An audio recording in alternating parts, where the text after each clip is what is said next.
बिस्मिल्लाहिर्रहमानिर्रहीम। स्टूडेंट्स, आज हमारा टॉपिक है कंटिन्यूअस टेंसेस का। कंटिन्यूअस टेंसेस कौन से टेंसेस होते हैं और उनको हम कैसे ट्रांसलेट करेंगे इनटू इंग्लिश। तो याद रखें कि ऐसा टेंस जिसमें कोई काम अभी हो रहा हो, काम उसमें कंटिन्यू होता है। क्या होता है? काम अभी जारी होता है, वो काम अभी ख़त्म नहीं हुआ। वो काम, वो उस टेंस का वो जो वक्त है ना, उस ज़माने में, यानी कि उस टेंस का जो टाइम है, उस टेंस के अंदर जो काम है, वो काम अभी चल रहा है, वो चलता होता है, उसको कहते हैं कंटिन्यूअस टेंस। काम का जारी होना। फॉर एग्ज़ाम्पल, आप कोई भी काम, आप कहते हैं आप टेंसेस सीख रहे हैं, तो इसमें काम अभी हो रहा है, कोई काम हो रहा है, अभी कुछ हो रहा है ना, अभी ये स्टॉप हो गया हुआ है। सीख रहे हैं, अभी काम अभी चल रहा है, अभी कंटिन्यू है। ठीक है। आप नमाज अदा कर रहे हैं, नमाज अदा की जा रही है, अभी काम चल रहा है। हम खाना खा रहे हैं, इसमें काम अभी, खाना खाने वाला जो काम अभी हो रहा है।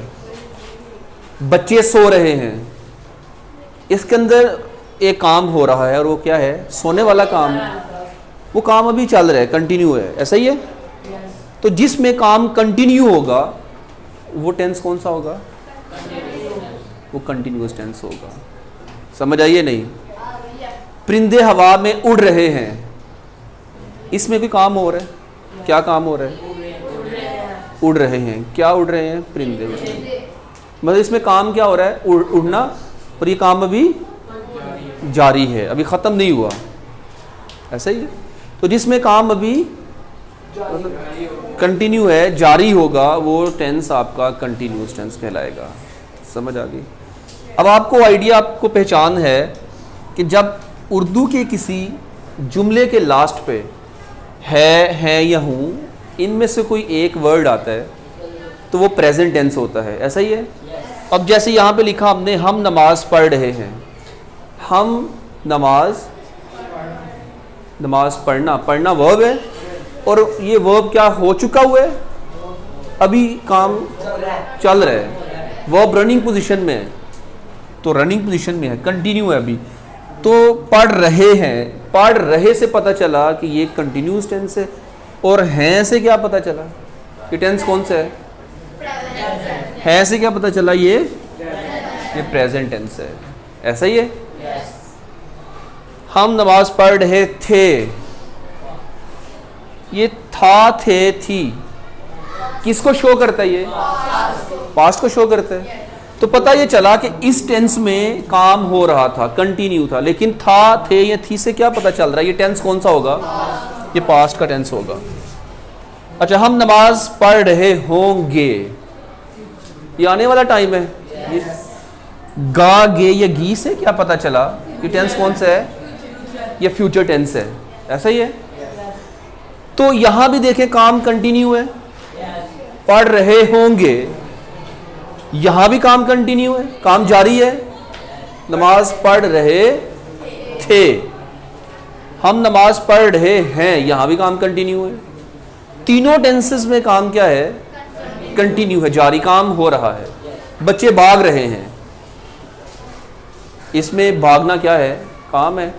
तो ये काम हो रहा है, अभी भाग रहे हैं। ठीक है। अच्छा, यहां से है से क्या पता चल रहा है? ये प्रेजेंट, काम भी हो रहा है। तो ये टेंस क्या बना? ये प्रेजेंट कंटिन्यूस बन जाएगा। अंडरस्टैंड? थे से पता चल रहा है ये पास्ट की बात हो रही है, गुजरा हुआ टाइम। और पढ़ रहे हैं, इस टेंस में काम हो रहा है, तो हो रहा है काम कंटिन्यूस। और था से क्या पता चला? पास्ट। तो कौन सा टेंस बन गया? Past continuous. अंडरस्टैंड? गा, गे या गी से पता चला ये फ्यूचर है, और इसमें भी काम अभी। तो क्या पता चला? ये कौन सा होगा? Future continuous. अंडरस्टैंड? आप तो टेंस पहचान लेंगे ये टेंस कौन सा है। अब मुझे ये बताएं, ये कौन सा टेंस होगा? मैं अपने भाई के साथ मार्केट जा रहा था। पास्ट कंटिन्यूअस है ना, जा रहा था, पास्ट कंटिन्यूअस टेंस है, ठीक है। और था इसमें आ गया, पास्ट को शो करता है, जा रहा, ये किसको शो कर रहा है, काम हो रहा है, अंडरस्टैंड। अच्छा, अब इनके हेल्पिंग वर्ब्स हैं मतलब प्रेजेंट कंटिन्यूअस के जो हेल्पिंग वर्ब्स हैं वो हैं इज, एम और इस टेंस में जो हेल्पिंग वर्ब यूज होने हैं ना प्रेजेंट कंटिन्यूअस के, कौन से हैं, पास्ट के, फ्यूचर के। फ्यूचर का विल और शेल होता है, लेकिन इस टेंस में लिंकिंग वर्ब के तौर पे बी हम इसमें साथ यूज करेंगे, अंडरस्टैंड। अब देखें कि इज कहाँ यूज होना है, एम कहाँ यूज होना है, आर कहाँ यूज होना है, ये एक पॉइंट है, ठीक है। अच्छा, फॉर्मूला क्या होता है, पहले फॉर्मूला समझ लें। हमने पहले भी टेंसेस पढ़े हैं ना, परफेक्ट टेंसेस। फॉर्मूला ये होता है, सबसे पहले हम सब्जेक्ट लगाते हैं, सबसे पहले सब्जेक्ट के बाद हेल्पिंग वर्ब लगाते हैं, फिर उसके बाद अगर ऑब्जेक्ट है तो लगा दें, सम टाइम नहीं होता तो फिर नहीं लगाते हैं ऑब्जेक्ट। क्लियर, ठीक हो गया। अच्छा, इसमें हम नमाज पढ़ रहे हैं, सब्जेक्ट क्या है, हम। काम कौन कर रहा है, काम करने वाला सब्जेक्ट होता है, काम करने वाला सब्जेक्ट होता है। यहाँ पे हम काम कर रहे हैं, हम कुछ कर रहे हैं, हम कर क्या रहे हैं, पढ़ रहे हैं। काम क्या है इसमें, पढ़ना काम है ना, ये सब्जेक्ट है, और पढ़ना क्या होगा, वर्ब हो जाएगा काम, और पढ़ क्या रहे हैं, नमाज, ये ऑब्जेक्ट हो जाएगा। तो सबसे पहले क्या लगाना है, सब्जेक्ट। हम सिंगुलर है या प्लूरल है, आपने पढ़ा हुआ है सिंगुलर सब्जेक्ट और प्लूरल सब्जेक्ट। हम प्लूरल है, और प्लूरल के साथ हम प्रेजेंट में से कोई हेल्पिंग वर्ब अगर लेंगे तो कौन सा लेंगे, अगर सिंगुलर होता, अगर ही, शी, इट, एक बात किसी एक का नाम होता तो फिर इज आता, और एम सिर्फ आई के साथ आता है। हेल्पिंग वर्ब अगर तो आई है ना प्रेजेंट में, तो इसके साथ जो हेल्पिंग वर्ब आना है वो, अंडरस्टैंड। सिंगुलर सब्जेक्ट है तो ही, अगर ही, शी या इट या कोई एक सिंगल नेम है तो उसके साथ इज, क्या हो गया, सिंगुलर के लिए इज, आई के साथ, और अगर प्लूरल सब्जेक्ट्स हैं फिर आर आएगा, अंडरस्टैंड। इसी तरह सिंगुलर सब्जेक्ट पास्ट की बात करें तो सिंगुलर के लिए वाज आता है, प्लूरल के लिए वाज आता है। सब्जेक्ट अगर सिंगुलर है तो, सब्जेक्ट अगर प्लूरल है तो, यहाँ प्लूरल सब्जेक्ट है, अब फिर वाज आएगा या वर आएगा। अच्छा, यहाँ पे विल एंड शेल है। विल एंड शेल क्या है, ये सिंगुलर प्लूरल का कोई कंसेप्ट नहीं है। पहले पढ़ा हुआ ना हमने कि जब आप फ्यूचर टेंस में आएंगे तो वहां पे सिंगुलर प्लूरल का कोई कंसेप्ट, यहां पे जस्ट क्या है कि आई और वी है तो आई या तो शेल, अगर आई वी नहीं है तो, जैसे यहां पे क्या है, हम की इंग्लिश क्या होती है, वी, तो वी के साथ, बाकी आप क्या देखते रहेगा। क्लियर। एक सेंटेंस हम देखते हैं, हम नमाज पढ़ रहे हैं, वी सब्जेक्ट है, वी सब्जेक्ट है ना, इसके साथ हेल्पिंग वर्ब क्या आएगा, यस, हम सिंगुलर में है, इधर है अपना प्रेजेंट में है। कैसे पहचाना ये प्रेजेंट है से पहचान की है ना, ये प्रेजेंट है। तो अब प्रेजेंट में helping verbs is, am, are हैं, तीन ही हेल्पिंग वर्ब्स हैं, ऐसा ही है। तो इन तीनों में से कौन सा हेल्पिंग वर्ब, वी आर, कि नहीं आ रहा है, वी आर। अच्छा, उसके बाद क्या लगाना है, सब्जेक्ट भी आ गया, हेल्पिंग वर्ब भी आ गया। अच्छा, इसमें मैंने एक चीज़ जो अभी तक नहीं बताई आपको, फॉर्म कौन सी यूज़ होगी, फोर्थ फॉर्म, प्रेजेंट पार्टिसिपल। कौन सी फॉर्म यूज़ होगी, आईएनजी वाली। कौन सी फॉर्म यूज़ होगी, हाँ, कंटिन्यूअस टेंस तब तक नहीं हो सकता जब तक उसके साथ आईएनजी वाली फॉर्म यूज़ नहीं करते। कौन सी फॉर्म यूज़ नहीं करते? तो इसमें जो फॉर्म आएगी वो वर्ब की फोर्थ फॉर्म कह लें या प्रेजेंट पार्टिसिपल कह लें उसको। वर्ब की फर्स्ट फॉर्म के साथ आईएनजी लगाएं तो उसका नाम बन जाता है प्रेजेंट पार्टिसिपल। क्या बन जाता है? Present participle. इसके अंदर फॉर्म यूज़ होगी कौन सी? फोर्थ फॉर्म या प्रेजेंट पार्टिसिपल वर्ब की फर्स्ट फॉर्म के साथ। अच्छा, वी आर वर्ब क्या है? से प्रेयर या ऑफर प्रेयर? ऑफर कर लें। अच्छा, अब साथ में क्या लगाना है? प्रेजेंट पार्टिसिपल जी। बेटा इसके साथ ना हम वो लगा सकते हैं, ठीक है। ये आप जो ऑफर देख रहे हैं ये वर्ब है। हम यहाँ पे प्रे करेंगे, वो प्रेयर बन जाएगा नाउन। प्रेयर नाउन के तौर पे आएगा इस सेंटेंस में।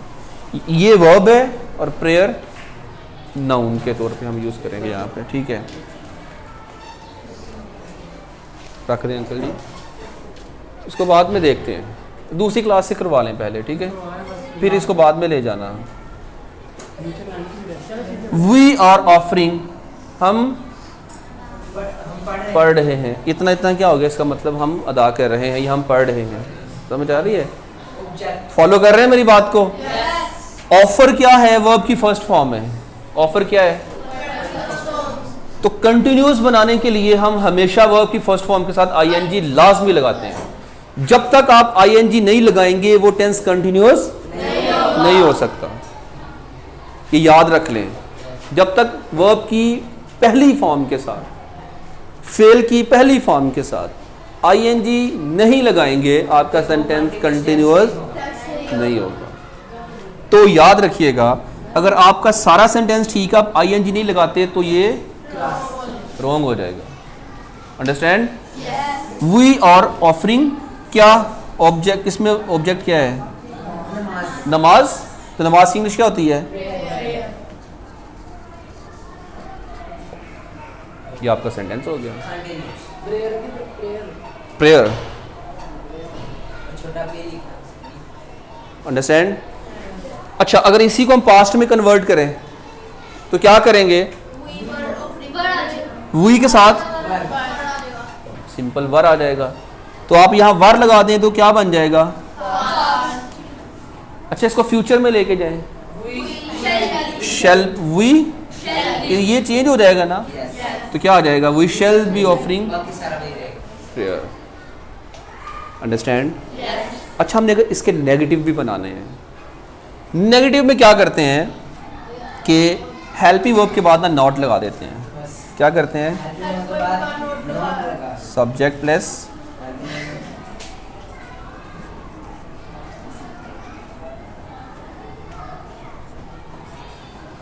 वर्ब की फर्स्ट फॉर्म के साथ आईएनजी प्लस वर्ब की हेल्पिंग वर्ब के बाद क्या लगाते हैं? तो भाई वी और यहाँ हम क्या करेंगे? We are not. Understand? Clear? अच्छा, अगर आप ये कहें कि इसका इंट्रोगेटिव बनाना है, इंट्रोगेटिव में क्या करेंगे? भाई सिंपल क्या करेंगे? फॉर्मूला क्या हो जाएगा? इंट्रोगेटिव का फॉर्मूला ये हो जाएगा कि ये हेल्पिंग वर्ब है ना, ये हम यहाँ लगा देंगे और यहाँ पे सब्जेक्ट आ जाएगा। मतलब उनकी हम पोजीशंस को चेंज कर देते हैं। सिंपल रूल है बस। क्या करते हैं? यानी कि इंट्रोगेटिव में क्या करेंगे? इसको मतलब ये उठेगा, इसका पीछे आ गया, फिर यहाँ क्या हो जाएगा? फिर बिग इंट्रोगेटिव। जो WH फैमिली है, जो WH फैमिली है, जो बड़े अल्फाज जिसे हम बोलते हैं, बिग इंट्रोगेटिव वर्ड्स होते हैं, क्वेश्चन वर्ड्स के साथ जो आते हैं, वो कौन से हैं? व्हेन है, व्हाट है, वेयर है, हु है, ठीक है, हुज है, हाउ है, ये जितने भी इस तरह के वर्ड्स आते हैं ना, होम है, इन विच है, ठीक है, हाउ मैनी है, तो हाउ मच, ये जितने भी वर्ड्स हैं ये बिग इंटरोगेटिव, तो ये क्या करेंगे, सिंपली इनसे पहले लगा देंगे, हेल्पिंग वर्ब से पहले। किससे पहले? ये देखिए मैं आपको यहाँ पे बता देता हूँ।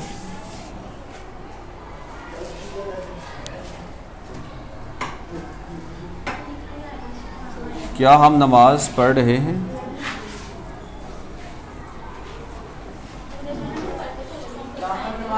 अब हेल्पिंग वर्ब को पहले ले आएंगे, क्या करेंगे? Are we offering prayer? Yes, और We offering prayer?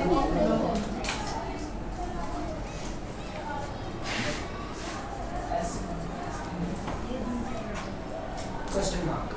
इजी है। Yes. क्या हम नमाज पढ़ रहे हैं? Are we offering prayer?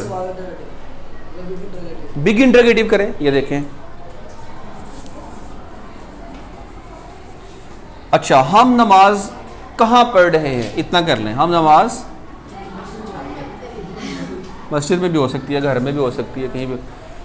अब कहाँ की इंग्लिश क्या होती है? ये helping verb से पहले है. वेयर होती है, तो WH फैमिली, बड़ा सवाल लिया।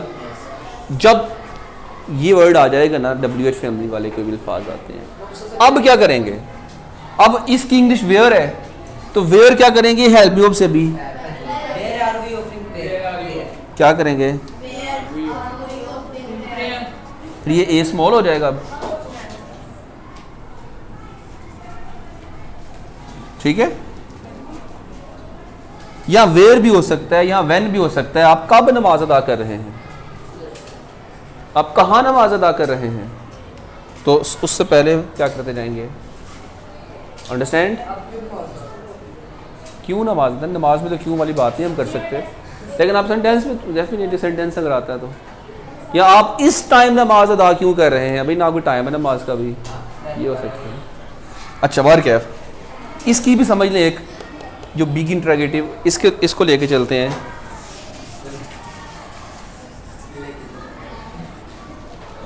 ये देखें, क्या हम नमाज अदा कर रहे होंगे? क्या अब क्या करेंगे इसको? विल या शेल? शेल वी, ये बी जो है ना, क्योंकि क्या था, वी शेल भी था, ऐसा ही था ना, we shall be offering prayer. Yes. अब हमने सिर्फ शेल उठाया, बी नहीं। ये जो बी है ना, बेसिकली ये लिंकिंग वर्ब के तौर पे है। हमने सिर्फ लेना है विल और शेल को। अदीका क्या कर रही हो? इस तरफ, अभी मैं समझा रहा हूँ।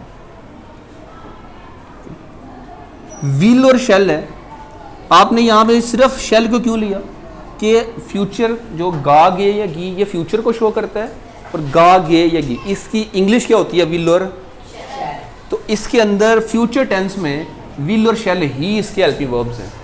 इसको वैसे मॉडल वर्ब कहते हैं, लेकिन समझाने के लिए मैं हेल्पिंग वर्ब का वर्ड यूज़ कर रहा हूँ। तो हमने जब भी इसको इंटरोगेटिव बनाना है, तो हमेशा विल और शेल ही को बाहर लेके आना है। अंडरस्टैंड? लिंकिंग के तौर पर लिंकिंग वर्ब के तौर पे आता है, और वो वहीं पे रहेगा जहाँ पे है। जैसे वी